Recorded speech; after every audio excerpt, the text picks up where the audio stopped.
જવાનોને અને સંપત્તિઓને નુકસાન કરવાનો પ્રયત્ન કર્યો છે, પણ જો કે જાબાજ ભારતીય જવાનો તેનો મુંહ તોડ જવાબ આપવા માટે સક્ષમ છે અને જવાબ આપી પણ રહ્યા છે તેને।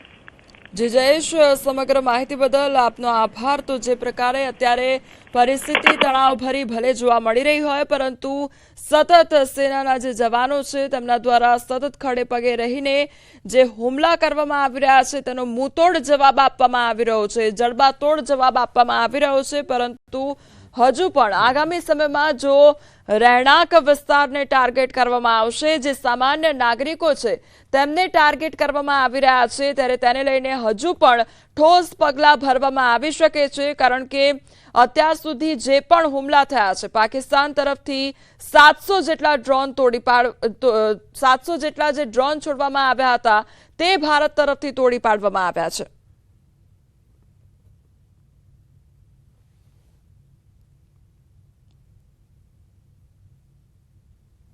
पूरा ये हमारा पूरा इनके रेंज में आता है। जोड़ी का पूरा एरिया जो है दूर तक ये रेंज में आता है। तो देख सकते हैं कि यहाँ पे आवाजें जो हैं वो बहुत ज्यादा आ रही हैं। आसपास हमें जो बताया गया गाड़ियों पे, दुकानों पे, मकानों पे जो हैं शेल गिरे हैं यहाँ पे, और यहाँ पे जो हालात हैं वो बहुत ही संवेदनशील बने हुए हैं।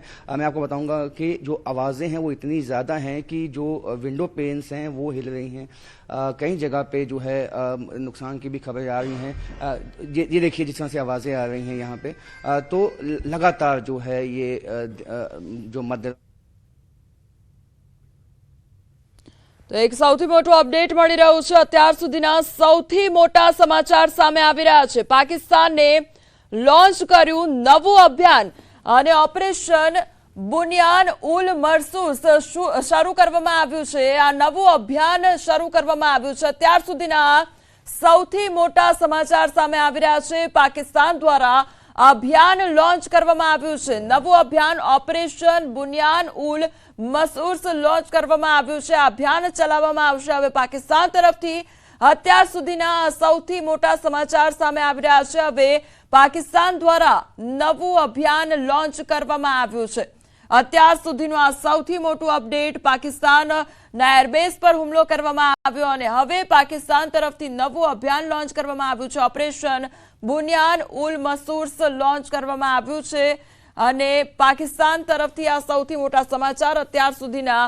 અને વહેલી સવારે જ આ સૌથી મોટું અપડેટ સામે આવ્યું છે કે પાકિસ્તાન દ્વારા હવે નવું અભિયાન લોન્ચ કરવામાં આવ્યું છે। ઓપરેશન બુનિયાન ઉલ મરસૂસ લોન્ચ કરવામાં આવ્યું છે અને પાકિસ્તાનના જે 3 એરબેઝ છે તેના પર હુમલો કરવામાં આવ્યો છે। ભારત તરફથી આ હુમલો કરવામાં આવ્યો છે, ત્યારે અનેક દાવા પણ કરવામાં આવી રહ્યા છે। અને આ વચ્ચે સૌથી મોટું અપડેટ એ કે પાકિસ્તાન હવે નવું અભિયાન શરૂ કરી રહ્યું છે। અત્યાર સુધીના સૌથી મોટા સમાચાર સામે આવ્યા છે કે પાકિસ્તાને નવું અભિયાન લોન્ચ કર્યું છે। ઓપરેશન બુનિયાન ઉલ મરસૂસ ઓપરેશન બુનિયાન હવે પાકિસ્તાન તરફથી ચલાવવામાં આવશે। ગમે તેટલા અભિયાન ચલાવી લે, પરંતુ તેમ છતાં પણ એ તાકાત નથી દર્શાવી શકવાનું, કારણ કે વાતો ઘણી મોટી મોટી થઈ રહી છે પાકિસ્તાન તરફથી, પરંતુ જ્યારે એક્શનની વાત આવે છે ત્યારે તેમની બધી જ મિસાઇલ, તેમના બધા જ ડ્રોન પાણીમાં પડી જાય છે। गुजर गई एक इधर बलून एरिया पूरा ये हमारा पूरा इनके रेंज में आता है। जोड़ी का पूरा एरिया जो है दूर तक ये रेंज में आता है। तो देख सकते हैं कि यहाँ पे आवाजें जो हैं वो बहुत ज्यादा आ रही हैं। आसपास हमें जो बताया गया गाड़ियों पे, दुकानों पे, मकानों पे जो हैं शेल गिरे हैं यहाँ पे, और यहाँ पे जो हालात हैं वो बहुत ही संवेदनशील बने हुए हैं। मैं आपको बताऊंगा कि जो आवाजें हैं वो इतनी ज्यादा हैं कि जो विंडो पेन्स हैं वो हिल रही हैं। कई जगह पे जो है नुकसान की भी खबरें आ रही हैं। ये देखिए जिस तरह से आवाजें आ रही हैं यहाँ पे, तो लगातार जो है ये जो मध्य रात्रि से जो है इस तरह की आवाजें, इस तरह से जो अटैक हैं वो पाकिस्तान की तरफ से हो रहे हैं। लगातार जो है एक माहौल जो है खौफ का, दहशत का बना हुआ है। और यहाँ पे जो है लोगों को जो है यहाँ पे उठाया गया, उनको कहा कि आप अलर्ट रहिए, नीचे रहिए, सेफ जगह पे रहिए, क्योंकि पाकिस्तान लगातार जो है अब इस टाउन को भी निशाना बना रहा है। मंशा जिस तरह से उसकी यही है कि यहाँ की सिविलियन पॉपुलेशन, देखिए यहाँ पे छुपने के लिए कोई खास जगह नहीं है। मैं आपको बताऊंगा कि जो बंकर्स हैं उसकी मांग जो है वो यहाँ पे कई इलाकों में हुई। हम कल हम पिछले कुछ दिनों में यहीं पे मौजूद हैं, पुंछ में, जोरी में, लेकिन यहाँ पे बंकरों की जो है कई गांव ऐसे हैं जहाँ बंकर नहीं हैं। अब गांव के गांव तो खाली हो चुके हैं, लेकिन जिस तरह से इस टाउन को निशाना बनाया गया है जहाँ पे मैं मौजूद हूँ, ये टाउन का इलाका है, और ये साफ हो जाता है कि कहीं ना कहीं जो ये लोग भी कहते हैं कि ये जो है बस जद में आता है ये सारा इलाका, और यहाँ जो है वो खशा बना हुआ है और लगातार जो है वो धमाकों की आवाज़, ये देखिए अभी फिर धमाके की आवाज़ जो है लगातार आ रही है।